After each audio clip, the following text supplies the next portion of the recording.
We'll have Chris Collier as our first guest speaker. He's a Washington State native, and he has been working with the Housing Authority of Snohomish County to create solutions in the cities to fight housing affordability.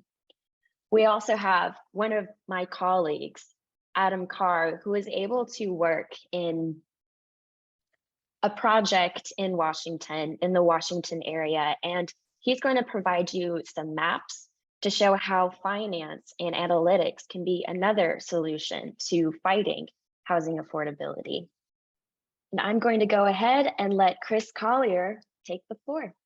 Like Maxine said, my name is Chris Collier. I work in Snohomish County, Washington, and I'm going to lead off this webinar just with a perspective of what housing and housing affordability looks like in Snohomish County.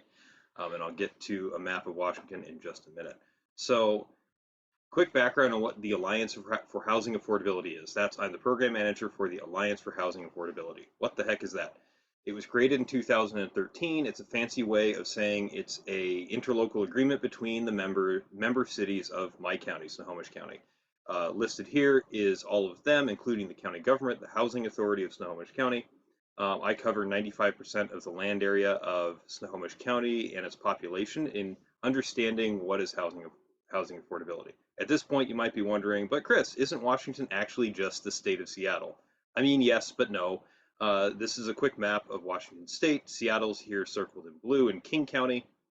I am just to the north in Snohomish County. So right to the east of Snohomish and King County, we have great big mountains. We have more mountains out in Mason County. So we're working with a very narrow strip of land that's geographically constrained by mountains and water. So while I'm not working in King County, I am working adjacent to King County. That hosts Amazon, Microsoft, Expedia. It has Bellevue, Seattle. So I'm not talking about King County, but I'm talking about kind of the overflow issues from King County in this presentation today. I provide my members with data and analytics, technical expertise like code revision, code writing, what the heck does that new state law mean, education and outreach. To assist the members and the community in understanding and responding to housing affordability in Snohomish County. What is it? How bad is it? What can we do about it? So getting right to it into a pretty numbers heavy presentation that I'll be happy to provide to Maxine and to share with all of you as a PDF if that's something that happens.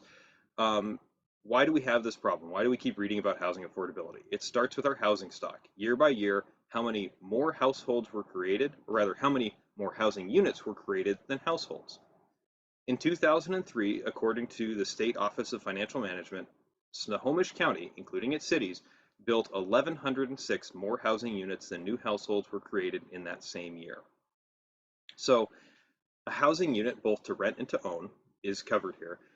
That's unsold or unrented, doesn't get demoed in 2004, right? It adds up over time. So this green bar adds up over time such that if I start counting in the year 2000, you got to start counting sometime, we have 6,422 surplus housing units in Snohomish County by 2003. And we continue to have a healthy surplus into the recession, through the recession. But then as we exit the recession, 2015, 16, 17, 18, we have a gigantic inversion of new household creation relative to new housing unit production. That is to say, a lot of people came here and the market was unable to respond in a way that is historically unusual and functionally speaking erased any housing surplus we had. So by 2022, the Office of Financial Management estimates we have 3,422 surplus housing units. Most of those are rentals, according to the building permit survey in Washington State. So Economics 101 says, well, if you have scarcity, which is what this slide is showing, people are going to bid for the good, in this case, shelter. And that's correct. This brown line is the median sale price for a single-family detached home in Snohomish County from 2000 to 2022, ending yesterday. So these are numbers I put together this morning. So flying by the seat of my pants here, $780,000, up from $342 22 years ago. Now, most home purchases aren't done with all cash. They're done with bank financing. So across the bottom, you see loan terms, a 30-year term, 7% down payment, the national average, 33% debt to income ratio, real property tax figures for the county, a $1 to $1,000 assessed value assumption for homeowners insurance, and again, the sale price. So that required income, this is the required income. This is the you must be this tall to ride line for affording this median house. And this reflects, I forgot to mention, real annual interest rates. So this huge jump between 2021 and 2022 is reflective of the huge increase in lending rates, interest rates on the national scale. But prices are still high. So this is again, the line of you must be this tall to ride. Now, if you know this question, how much do you need to make? The next question is, well, how much does the average household make? That's this purple line. The answer is not enough. The median household in Snohomish County makes $109,000 a year. This year, they need to be making $160,000 a year. They don't. So the degree to which these two lines are separating is our problem. Now, if you're not owning, if this is single-family homes, you might look at townhomes or condominiums. Much the same story. Mobile homes have increased in price. Manufactured homes and mobile home parks have increased by almost 40% in just the last 3 years. So if you're not doing home ownership, you're probably looking at renting. So this green line, the yellow will go away in a second, but look at how relational the increase in rent is to increasing required household income, and how much more quickly rent is increasing relative to household income. So not satisfied with data ending in 2021, I've started analyzing apartments.com data, and the average rent in Snohomish County advertised on apartments.com yesterday was $2,208. Rather, this is for the entire month. This is the aggregate of beginning, middle, and end of the month in September. That's for all units, studios, 1s, 2s, and 3s. So let's dig a little deeper. Here's a map of Southwest Snohomish County. You will see on the table the sale price for these products within the city limits. So the city of Edmonds is $1 million. Townhomes and condos in that city are $550,000. And over the city, in the bottom left corner of the screen, you see the required income for those products given the same loan terms I mentioned earlier. City of Linwood, and these are all my members, City of Mount Lake Terrace, Mill Creek, Mukilteo, 3 cities now over $1 million, which is rare, a sad historical milestone for Snohomish County. City of Everett, Lake Stevens, and the City of Snohomish. So this is the first half of the previous slide, the sale price and the you must be this tall to ride line. Now let's look a little more deeply at occupations and what occupations make, because people out here, or rather you all might know some of these people. So I'm looking at Bureau of Labor Statistics data that is for King County, which houses Seattle, Snohomish County, which is me, and Pierce County to my south, which is basically my southern colleague. I'm looking at occupations in the 25th, 50th, and 75th percentile. Basically, what you can expect to make over the course of your career as a dentist. Doing general dentistry, you'll make in Washington State and the Central Puget Sound region, you'll make between $100,000 and $193,000 a year, and you'll be unable to buy a home in Southwest Snohomish County. King County is out of the question. You know a dentist. You'd like them as your neighbor. They're a good neighbor, but they can't be. Database administrators, judges and magistrates, not because there's a lot of them in Washington State, but because when you call your parents, when your kids call you and say, Mom, Dad, I'm a judge. The governor just appointed me to the bench to be a judge. Like, great, try getting a real job. That's not supposed to happen. When you get to be a judge, the world is supposed to be your oyster in terms of where you can live, but it's not. Instead, you're competing with accountants and auditors for a place to live in Snohomish County. So accountants and auditors make between $69,000 and $102,000 a year. There's places they can live. They're highlighted here. That's great. The problem is only 802 townhome or condominium units sold in 2021. There are 21,600 accountants or auditors in the 3-county region. There is a slight mismatch. So just how much have things changed looking at single-family detached homes in Snohomish County by city? Across the bottom, you see the list of all the cities that are members and then some in Snohomish County. And I'm looking at 5-year groupings. So 2000 to 2004, how much did the final sale price of a home change in that 5-year period? By about 20%. 2005 to 2009, you see two cities, Mill Creek and Monroe, have already experienced negative price change due to the recession. Everyone else still sees an increase. The next 5 years, the recession gets everyone else. Now here's the recovery, 2015 to 2019, and then 2020 to 2022. And again, this is data that I got last night and I updated this morning. So it's reflective of the impact of high interest rates. And if you ever want to quote this slide, well, one thing is look at how across the board, look at Darrington here, fourth in from the left. That's a town in the far northeast of my county that has 1,500 people. It's a mill town. Its price for a single family home has increased by almost 140% in the last 22 years. Incomes haven't. This issue is ubiquitous. It can't be something we constrain conceptually to, well, it's just the urban areas, it's just Seattle, it's just Everett, it's not a big deal. It's everywhere. Think about the impact of a 1,500 person town, a mill town, when homes are 140% more expensive. Think about what that does to the community. If anyone ever wanted to quote this slide, it would be this green dash, which is the net change, accounting for the recession. This is the net change in single family home price city by city. And just so we have a historical comparison, this was my last quarter's update, this orange dot. And so you can see how much prices have fallen. As I recall, the Washington Post, New York Times, and others have loudly proclaimed, well, look at how much home prices are falling. Not that much. And also, required income continues to rise. So what sells for less than $400,000? Again, by city, by 5-year group. So this is the total count of all homes that sold, rather, this is the total count of homes that sold for less than $400,000 in today's value. And it's the percentage value is the percent of total.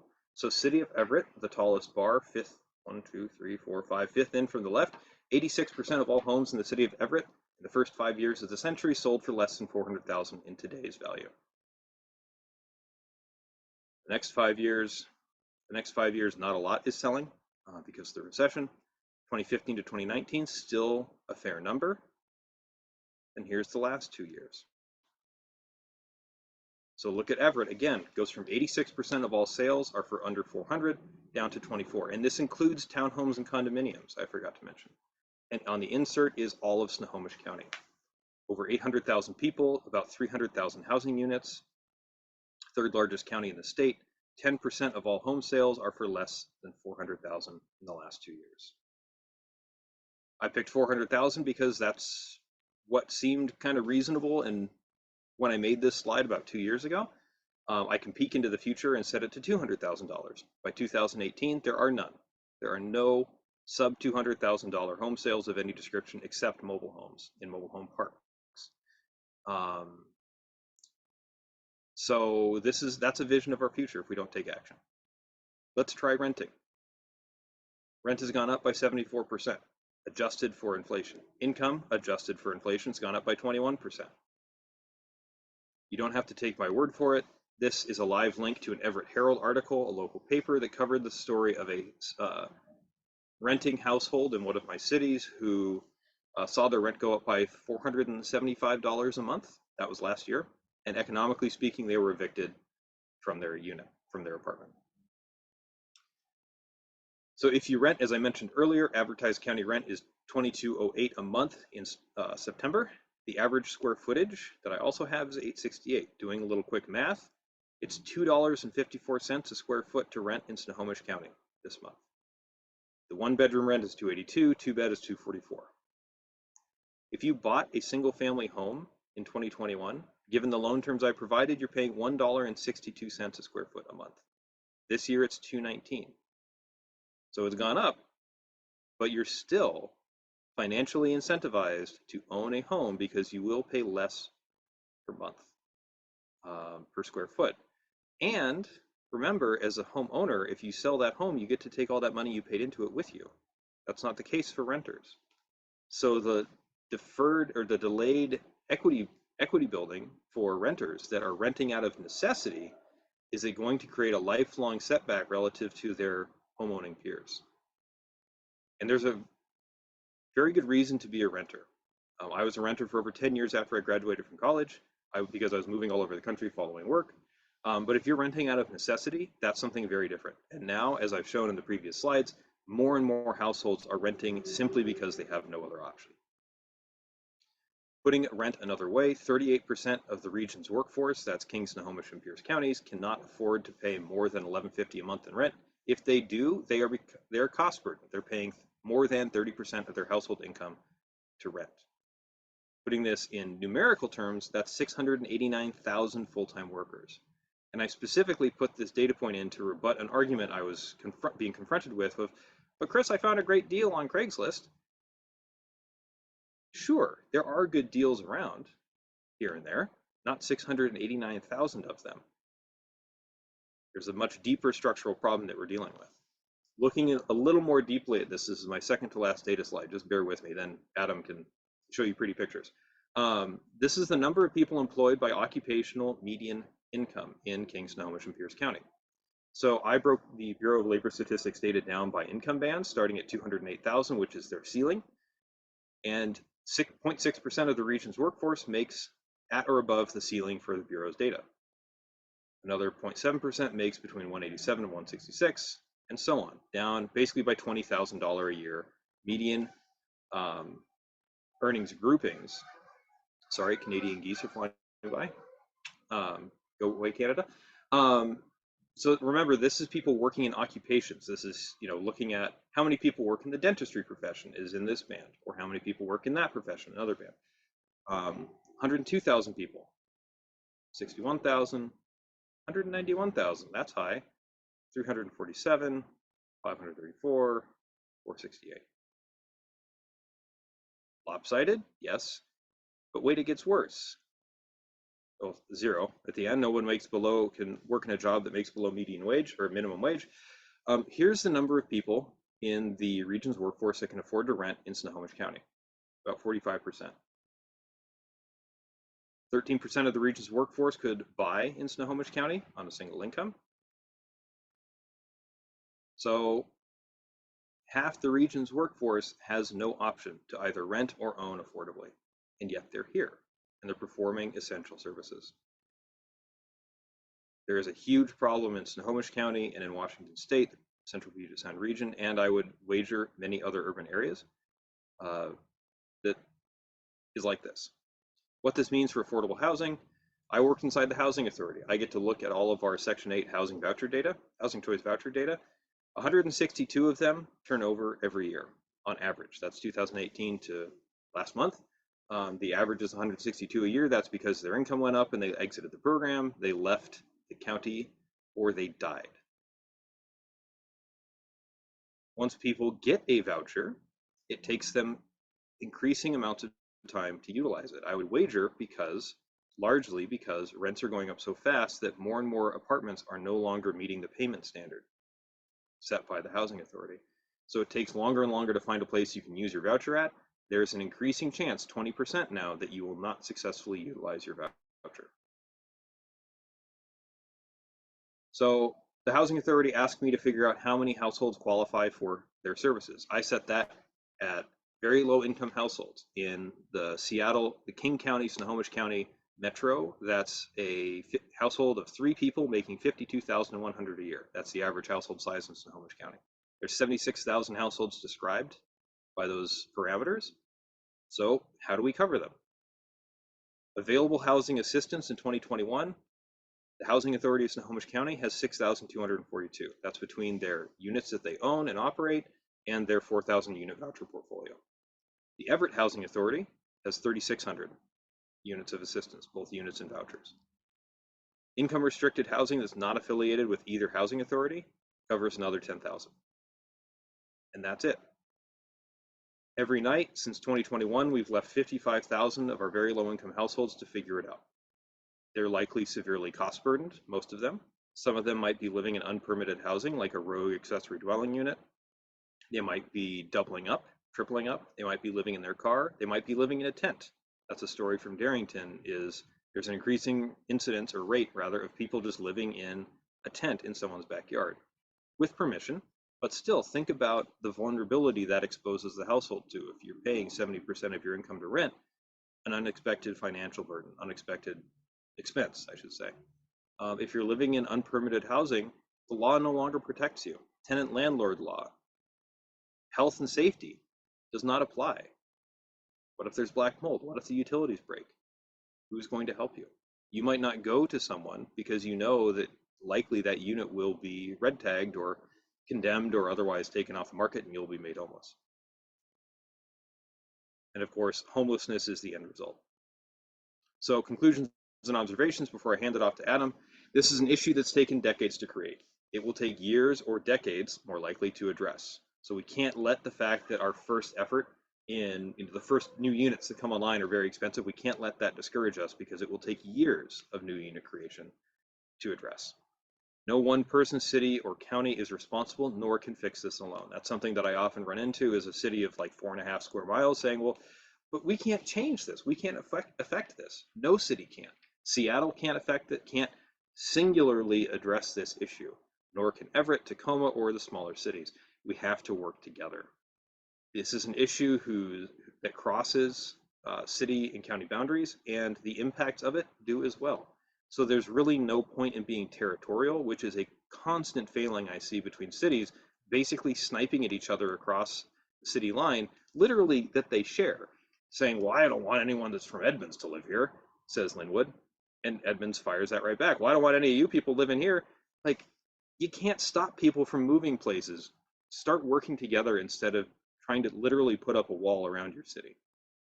We all are in this together and we must act like it. This is a national problem. It's a state's problem. It's a county's and city's problem. We really need to act like this is all of our problem, because we have to recognize, and this is why I asked Urban 3 to study in Snohomish County and why I've framed my work in a lot of the ways that I have, is that the success of others really is a benefit to us. Again, think of half of our workforce. What happens if half the workforce just picks up stakes and leaves? That has immediate impacts even on the people that can afford to live here. It has benefits that I can go into more in Q&A. And others, I say, but that's also our kids. It's our friends, it's our neighbors, it's our parents, our grandparents, our coworkers, future generations. That's who we're talking about, not an amorphous other. And our economy, and our environment, and more. If people are living further and further away from where they work, they're driving more and more and more. They're probably using single occupancy vehicles. That has environmental impacts. Also sprawl, also agricultural encroachment on agricultural land, natural spaces, more, and much, much more. I mention that because if someone isn't stably housed, if someone is living paycheck to paycheck, hand to mouth, they don't care about the climate. They don't care about the longer term impacts. They care about surviving till tomorrow. So we can't address, if the environment is your main issue, that's great. But recognize that we can't make nearly as much progress on that issue while more and more of our people that we need to come with us are unstably housed. So final question before I hand it off to Adam. What is the starter home today in your community? What does it look like? Where is it being built? Is it being built? If it's not, why not? And that I asked that question to help us end on a positive note, on a note of action. That if we're looking for a place to start on addressing this issue, and I often challenge my planning commissions and councils with this, where is the starter home? Where is it? If it's not being built, why not? And that's a great place to start addressing this issue. So with that, I will stop sharing and hand it over to you, Adam. Take it away. So, we're known for kind of helping cities and counties understand how different land use and development choices impact their budgets and their municipal finance. We kind of encourage our clients to think of themselves in a different way to kind of understand, the financial challenges that they might be facing and the opportunities that they have for growth. And so in this context of housing affordability, we can kind of dig into some of our work from Snohomish County and things that we learned there. But I'll just give like a quick background on our work and kind of how we think about places that we work with. We like to think, when you think of a city, it's essentially, a finite area of land that has buildings on it. And, a city government is kind of tasked with managing that land in a way that produces a financially viable community for people to live in. And we can kind of think about that land that a city owns similarly to how a farmer might think about their land. They talk about their land in terms of crop yield per acre or water use per acre. And we like to do something similar with city property and where we work. But this isn't like that foreign of a concept of thinking about things in that way. We do it in another area of our lives when we talk about cars and how we compare cars. When we talk about fuel use, we don't think about things in miles per tank. Otherwise, we'd all be driving F-150s. But we talk about fuel economy, or how efficient is a vehicle at using the fuel that you put in, because all cars have different size gas tanks. And so instead we talk about things in miles per gallon, and then we'd all be driving BMW Acetas. And so we kind of like to take that information and then think of ways that we can present it visually to get the message across really quickly and easily. So if we can take a CAT scan of your brain and show brainstem activity in blue and the creative thought process in green, is there a way that we can do something similar, like an economic MRI for the communities that we work in? And so just as an example, this is our home county, Buncombe County, where the city of Asheville is and where our firm's located. So we have gray is non-taxable land. This is up in this upper right-hand corner is Mount Mitchell State Park. Then we have lower value properties in green and high value in purple. And you'll notice this big purple splotch right in the middle. That's the Biltmore Estate. This is the country's largest house. It's a 180,000 square foot house on 8,000 acres of land. So this is kind of like our community's, it's the biggest gas tank of our county. And so if we kind of take that and then convert it into the miles per gallon or, value per acre, we can kind of see it drop away. But when you put it in 3D is when you really get a sense of what's going on. You can see this big purple spike. Well, we don't really need to label that. That's downtown Asheville. That's the downtown of our city. And you can see how productive it is. But then you can get pick up other things from this financial model. You can see our sister city of Black Mountain. It's got an old walkable downtown, and it also is producing, a spike in value. And so we kind of like to use these pictures and graphics to help tell the story of the communities that we work in and how different development styles impact budgets. And so we'll be thinking about that as we talk about examples of different housing types and land uses when we kind of go into Snohomish County. So yeah, last year we got to model Snohomish County.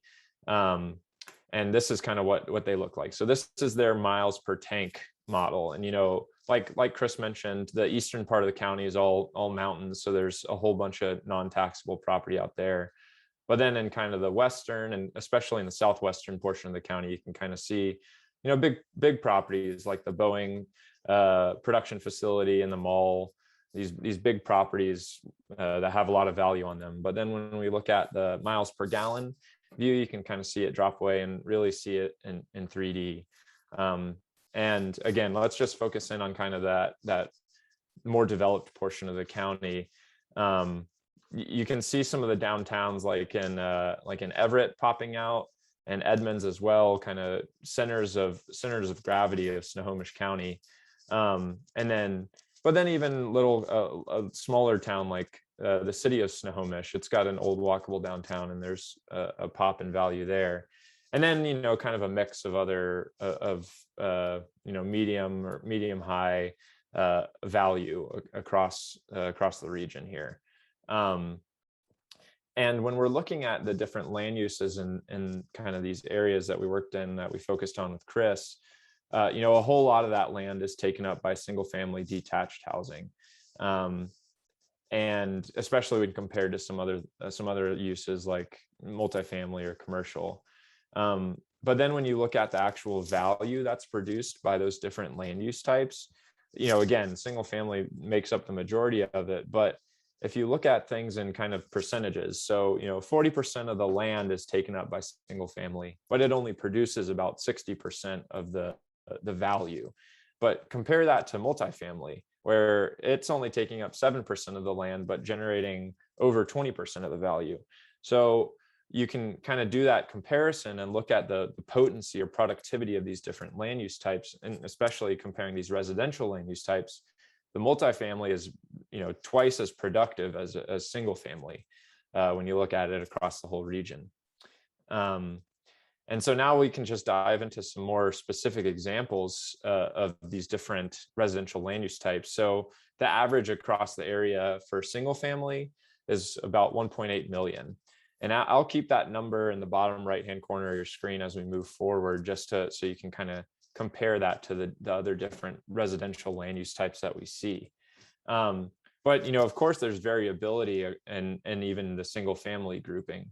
So here we are comparing 16 houses in some different cities in Snohomish County. This is kind of a fun comparison. So this first area shows 16 houses in the city of Snohomish.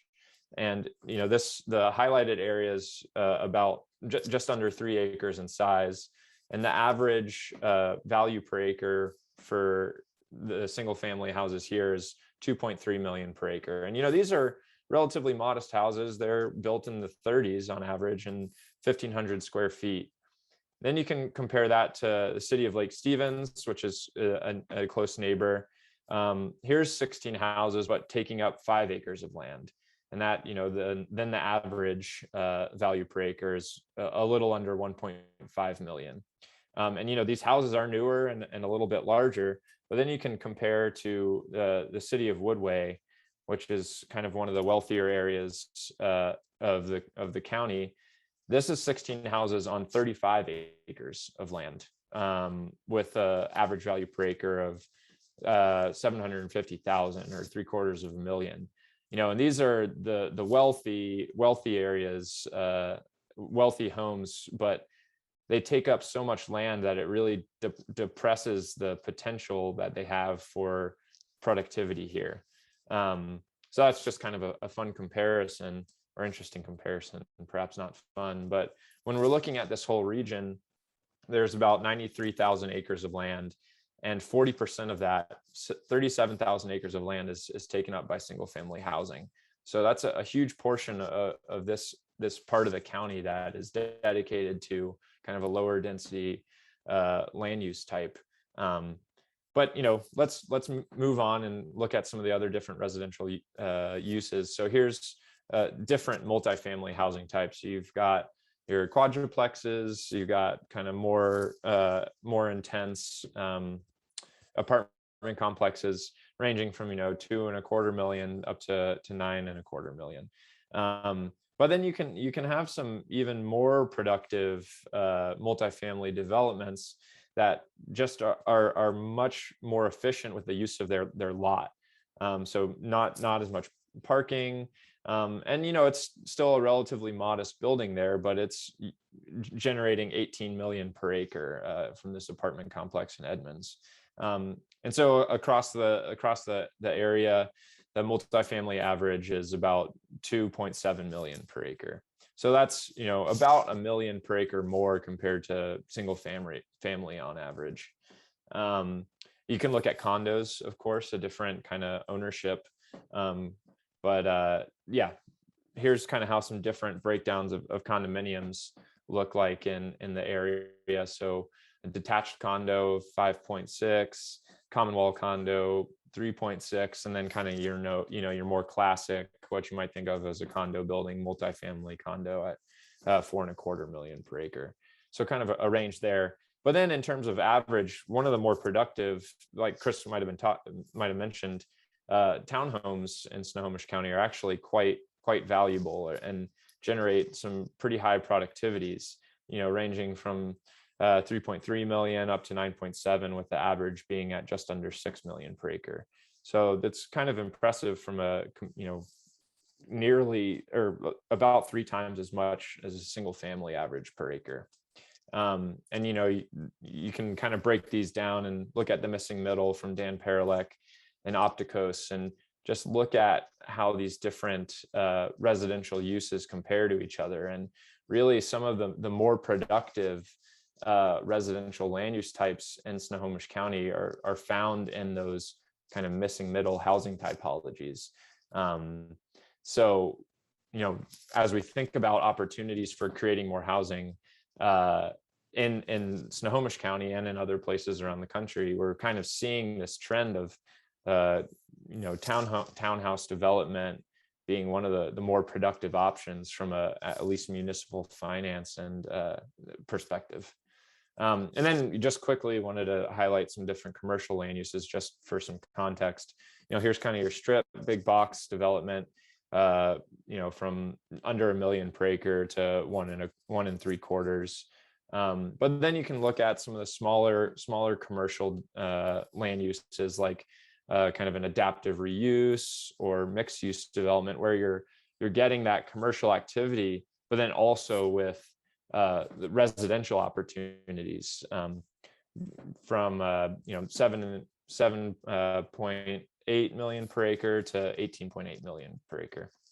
And this is kind of a fun comparison here, where you have this big office complex, the corporate center, at 19.1 million per acre, but it actually is less productive compared to this old Main Street development from the city of Snohomish at 19.5 million per acre. So again, having the opportunity for that ground floor retail or office with residential above.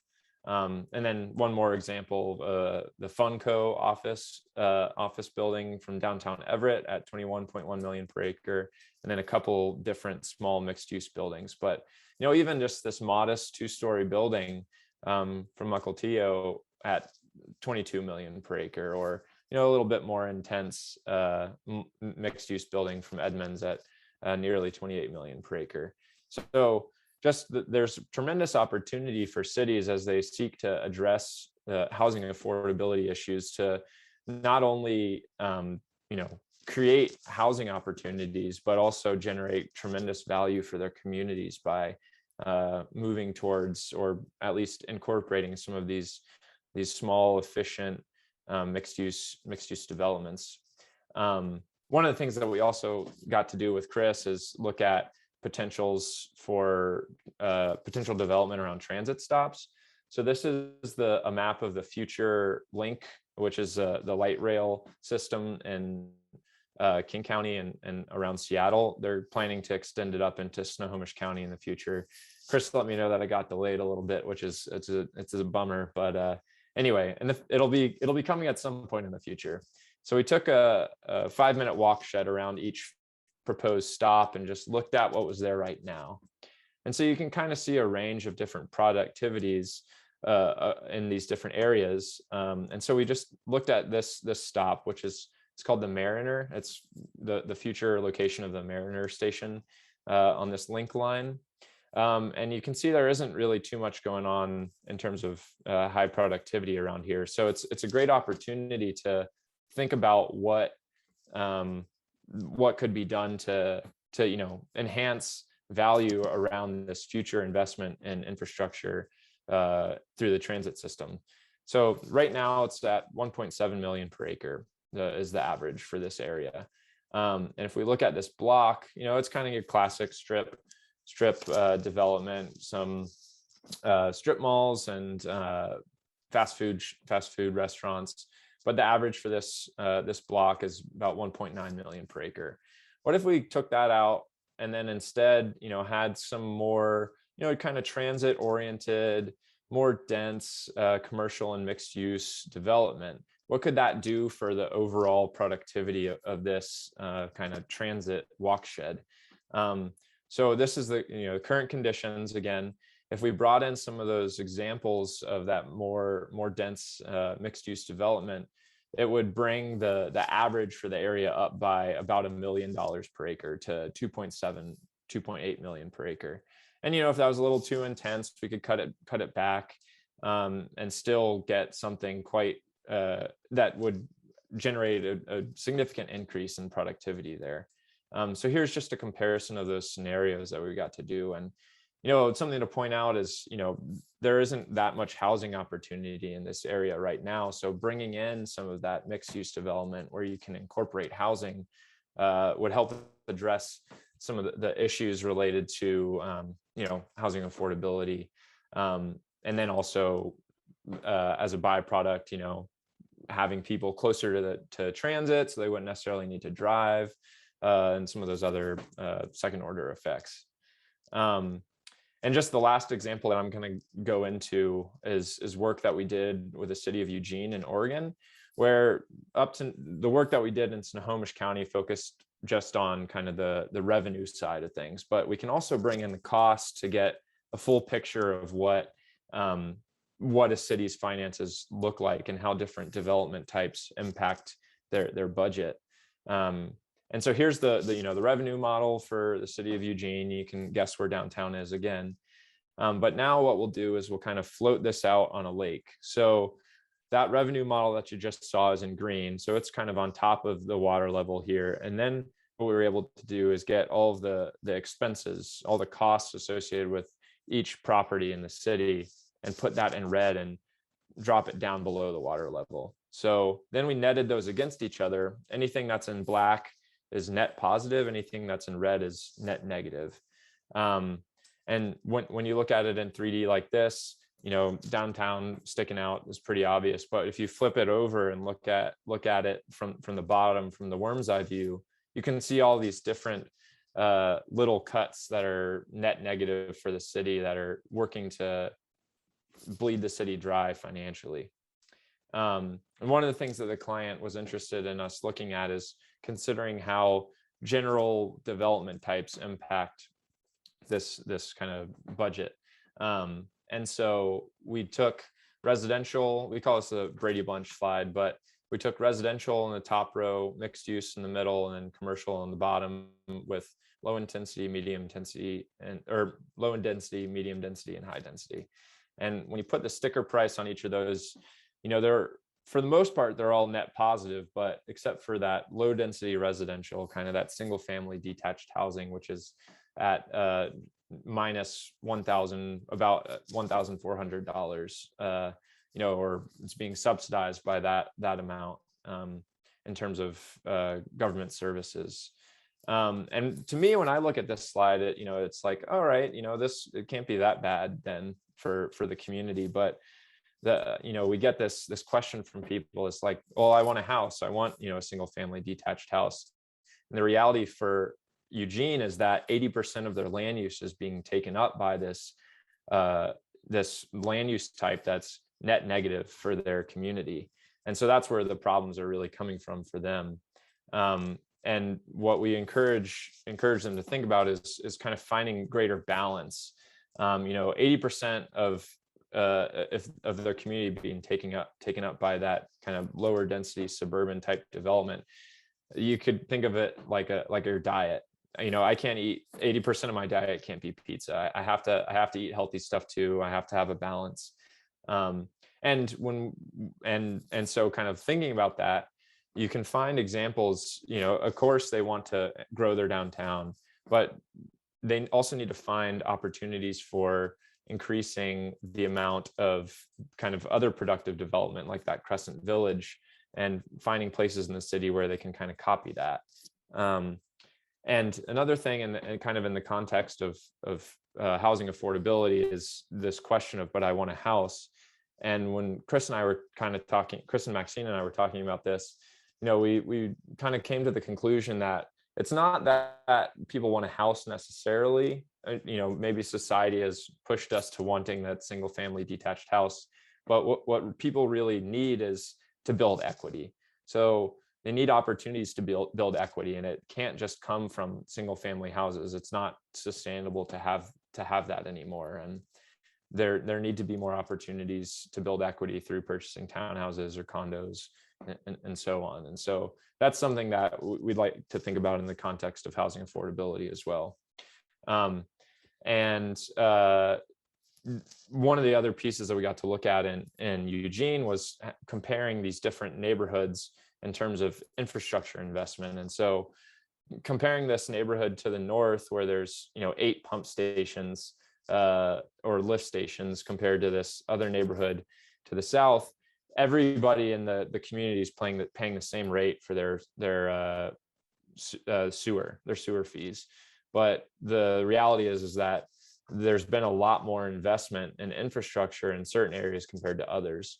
And so perhaps they need to consider altering their fee structure to help address that. So moving forward, in the context of housing affordability, especially, we think that there's need to be more opportunities for incremental growth, and our friends at Strong Towns have kind of advocated for this. But finding opportunities in your community to have incremental changes, especially in the context of taking whether lower density housing and incrementally adding density, incrementally adding a greater number of units is a great opportunity and a great strategy for helping to address housing affordability. Again, kind of this little footprint and big impact. These small mixed-use buildings aren't just good for a community in terms of their financial benefits, but also having the opportunity to create housing as well. And then reproduce success. So, find where in your community or your region where there have been successful developments from recent times or in the past, and copy those, and then work together. Like Chris mentioned, the struggles against creating housing affordability in communities isn't just like one entity can't solve it. It has to be done working together. And we like to think of Chris as a guardian of Snohomish County, working to address housing affordability there. So that's all I have for now, and we can open it up to questions. Thank you, Chris and Adam, for your valuable presentations. I appreciate you, Chris, for your passion in solving the issue by providing a human perspective. And thank you, Adam, for guiding us through the math behind the housing crisis and suggestions for our audience. We have amazing questions, and I'd like to take the next 7 to 10 minutes, and we hope to be able to provide answers. Becky Gray has a question. She mentions that the same affordability issues are true for Central Colorado. Do you think that's true for Snohomish? Is it true for other parts of the country that aren't as dense? What about a small town in Eastern Kentucky? Yes. So there is, I'll drop it in the chat in just a minute. There is a report, it's getting pretty dusty now, and from 2017 from the New Democrats Coalition that was looking at, it's called Missing Millions of Homes. And it was a nationwide look, and it really showed how both rural America and urban America are suffering the same issue. It's two sides of the same coin. So the drivers of price in Snohomish County are definitely scarcity. The drivers in rural America are probably quite different, but nevertheless, the impacts are the same. So yes, this is absolutely a national housing crisis. It's not just an urban housing crisis, but again, different drivers, but it's absolutely worth looking at a national level.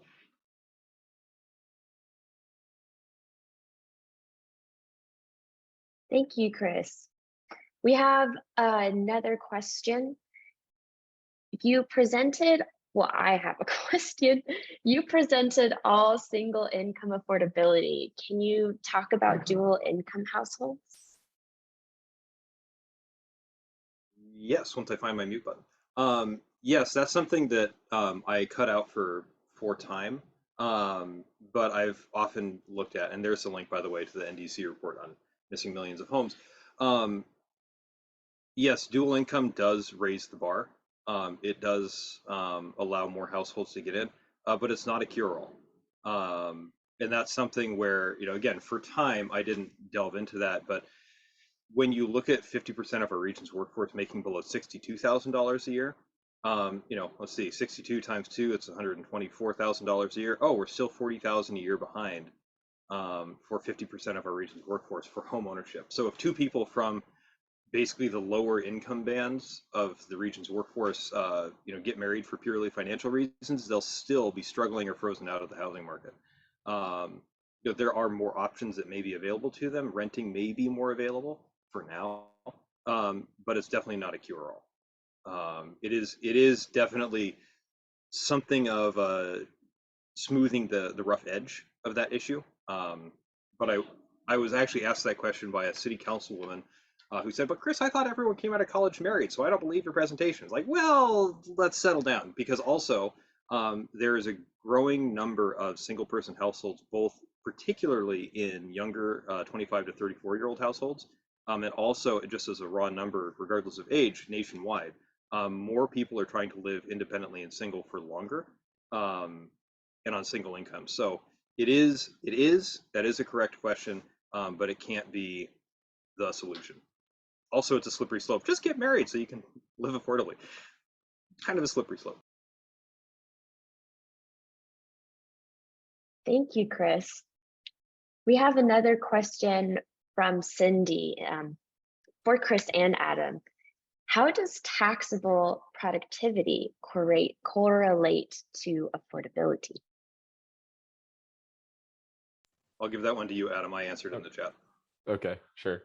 Yeah, so of course, higher value properties, it depends on how much land is taken up, but higher value properties generally will have, higher value per acre numbers, but that isn't necessarily true like across the board. We've certainly seen in communities that we've worked that even some of the more modest housing, and talking specifically about housing or residential land uses, more modest residential types can have extremely high value per acre numbers, and high productivities. And again, a lot of that is just tied to how much land or they actually take up for the number of units they have on that property. So increasing the number of units, which can kind of help address housing affordability, will frequently dramatically increase the productivity or the value per acre of a piece of property. Thank you, Adam. And I'm curious, how does infrastructure play a role in housing affordability? I can take that one too. So there is, of course, as you increase the number of units, or kind of the density of units on a property, you typically will need less infrastructure to help service those units. So I can share my screen. I have a good slide that kind of goes over this. Okay, so here's an example from some work that we did in South Bend that one of my colleagues, Josh, helped the city of South Bend with. This just compares, again, four dwelling units, but kind of in different configurations, or essentially on different amounts of land. So on the left, you have 50-foot lot widths facing a street. And there's four of them, with each property about $200,000 in value.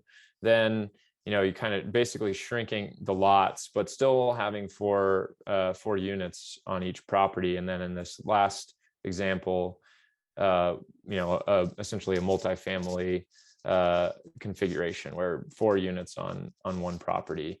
And you can see how much less infrastructure is required to service the same number of units as you begin to kind of shrink those properties or use the space more efficiently.